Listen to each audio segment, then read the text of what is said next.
This video is about bank reconciliation. We have a data dictionary that has cash balance and deposits in transit. We import financial accounting class from the accounting PI file. Once we instantiate the class, we can use the methods of the class. Here, we have bank reconciliation that uses the data dictionary.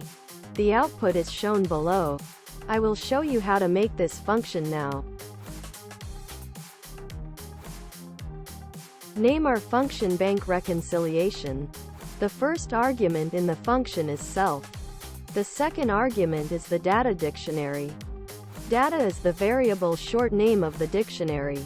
Deposits in transit is cash balance per bank statement, plus deposits in transit. Total outstanding checks is the sum of outstanding checks.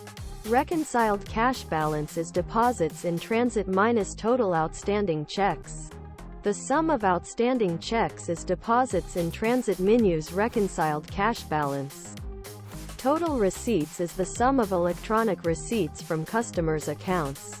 Total fees is NSF check service charges, plus bank service fees.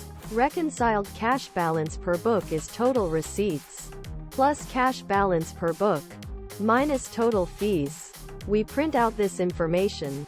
Notice that there is Unicode in the print statement. You can use Unicode inside Python code. Just replace the letter U+ with 3 zeros. We have a conditional statement that will show a green emojis if the reconciled cash balance is equal to reconciled cash balance per book. Inside your file, make sure you have the correct data dictionary in the same folder as this file. Import the class from the accounting file and instantiate the class. Call the method and input the data dictionary. And that concludes this video.